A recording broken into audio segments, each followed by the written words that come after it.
ಎಲ್ಲರಿಗೂ welcome to simple recipes corner. ಇವತ್ತು ಒಂದು ಟೊಮೆಟೊ ಸಲಾಡ್ ಹೇಗೆ ಮಾಡೋದು ಅಂತ ನೋಡ್ಕೊಳ್ಳೋಣ. ಅದಕ್ಕೆ ಅಂತ ಇಷ್ಟು ಇಂಗ್ರೀಡಿಯೆಂಟ್ಸ್ನ ನಾನು ರೆಡಿ ಮಾಡಿ ಇಟ್ಕೊಂಡಿದ್ದೀನಿ. ಕ್ಯಾರೆಟು, ಈರುಳ್ಳಿ, ಕೊತ್ತಂಬರಿ ಸೊಪ್ಪು, ಟೊಮ್ಯಾಟೊ, ಕಾಂಗ್ರೆಸ್ ಕಡಲೆ ಬೀಜ, ಅಚ್ಚ ಖಾರದ ಪುಡಿ, ಉಪ್ಪು, ಜೇನುತುಪ್ಪ ಇಷ್ಟು ಕೂಡ ರೆಡಿ ಮಾಡಿ ಇಟ್ಕೊಂಡಿದ್ದೀನಿ. ನಾನು ಅರ್ಧ ಸ್ಪೂನ್ ಅಚ್ಚ ಖಾರದ ಪುಡಿ, ರುಚಿಗೆ ತಕ್ಕಷ್ಟು ಉಪ್ಪಿಗೆ ನಾನು 1 ಸ್ಪೂನ್ ಅಷ್ಟು ಜೇನುತುಪ್ಪನ ಹಾಕ್ಕೊಂಡು ಚೆನ್ನಾಗಿ ಮಿಕ್ಸ್ ಮಾಡ್ತೀನಿ. ಆಮೇಲೆ ಮತ್ತೆ 2 ಸ್ಪೂನ್ ಹಾಕ್ಕೊಂಡು ನೀಟಾಗಿ ಲಿಕ್ವಿಡ್ ಥರ ಮಾಡ್ಕೋತೀನಿ. ನೆಕ್ಸ್ಟ್ ಇದಕ್ಕೆ ನಾನು ಟೊಮ್ಯಾಟೋನ ಎಷ್ಟು ಸ್ಲೈಸಾಗಿ ಹೆಚ್ಚಲಿಕ್ಕೆ ಸಾಧ್ಯ ಇದೆಯೋ ಅಷ್ಟು ತೆಳ್ಳಗೆ ಹೆಚ್ಕೊಳ್ಳೋಕ್ಕೆ ಟ್ರೈ ಮಾಡ್ತೀನಿ.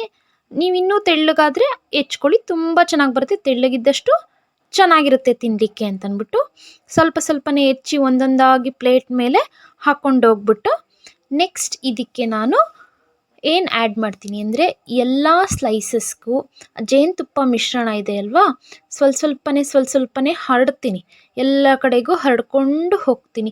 ಅದು ಚೆನ್ನಾಗಿ ಉಪ್ಪು ಖಾರ ಎಲ್ಲ ಹಿಡ್ದಿರುತ್ತೆ ಅಲ್ವಾ, ಈ ಟೊಮೊಟೊಗೆ ಹಾಕಿದ್ರೆ ಅದು ತುಂಬ ಟೇಸ್ಟ್ ಆಗುತ್ತೆ. ಅದಕ್ಕೋಸ್ಕರ ಇದೊಂಥರ ಮೇನ್ ಇಂಗ್ರೀಡಿಯೆಂಟು ಈ ಟೊಮೆಟೊ ಸ್ಯಾಲಡ್ಗೆ. ಅದಕ್ಕೋಸ್ಕರ ಇದನ್ನು ರೆಡಿ ಮಾಡ್ಕೊಂಡಿರೋದು. ಎಲ್ಲದಕ್ಕೂ ಹಾಕಿ ನೆಕ್ಸ್ಟ್ ಇದಕ್ಕೆ ನಾನು ಈವನ್ನಾಗಿ ಕ್ಯಾರೆಟ್ ತುರಿನ ಎಲ್ಲದಕ್ಕೂ ಹಾಕ್ತೀನಿ. ಸ್ವಲ್ಪ ಇದು ಒಂದು ಬಾಯಿಗೆ ಹೋದರೆ ಫುಲ್ ಒಂದು ಪೂರ್ತಿ ಹೋಗಬೇಕು, ಅಷ್ಟಕ್ಕೆ ಸ್ವಲ್ಪನೇ ಕ್ಯಾರೆಟ್ ಹಾಕ್ಕೊಂಡು ಹೋಗ್ತೀನಿ. ನೆಕ್ಸ್ಟ್ ಇದಕ್ಕೆ ಆನಿಯನ್, ಎಲ್ಲದಕ್ಕೂ ಆನಿಯನ್ ಚಿಕ್ಕದಾಗಿ ಕಟ್ ಮಾಡಿ ಇಟ್ಕೊಂಡಿದ್ದೀನಲ್ವ, ಅದನ್ನು ಇವನ್ನಾಗಿ ಎಲ್ಲದಕ್ಕೂ ಹಾಕ್ಕೊಂಡೋಗಿ ನೆಕ್ಸ್ಟು ನಾನು ಇದಕ್ಕೆ ಕೊತ್ತಂಬರಿ ಸೊಪ್ಪು ಅಂದರೆ ತುಂಬ ಚೆನ್ನಾಗಿ ಸೂಟ್ ಆಗುತ್ತೆ. ಈ ಚುರುಮುರಿ ಸಲಾಡ್ಸ್ಗೆಲ್ಲ ಕೊತ್ತಂಬರಿ ಸೊಪ್ಪು ತುಂಬ ಮೇಯ್ನ್. ನೆಕ್ಸ್ಟ್ ಇದಕ್ಕೆ ಮತ್ತು ಜೇನುತುಪ್ಪ ಮಿಶ್ರಣ ಇದೆಯಲ್ಲ, ಎಲ್ಲಾದ್ರ ಮೇಲೂ 1 ಡ್ರಾಪು 2 ಡ್ರಾಪ್ಸ್ ಹಾಕ್ಕೊಂಡು ಹೋಗ್ತೀನಿ.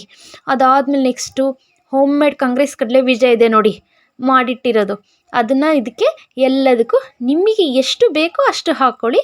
ನಾನು ಸ್ವಲ್ಪ ಹಾಕ್ಕೊಂಡೋಗಿದ್ದೀನಿ ನೋಡಿ. ನಮ್ಮ home made tomato salad super tasty ready. ಓಕೆನಾ? ನನ್ನ ವಿಡಿಯೋ ನೋಡಿ ಸಪೋರ್ಟ್ ಮಾಡ್ತೀರಾ, ಎಲ್ಲರಿಗೂ ತುಂಬ ಥ್ಯಾಂಕ್ಸ್. ಲೈಕ್, ಸಬ್ಸ್ಕ್ರೈಬ್, ಶೇರ್ ಮರಿಬೇಡಿ friends. Super tasty tomato salad ready. By friends.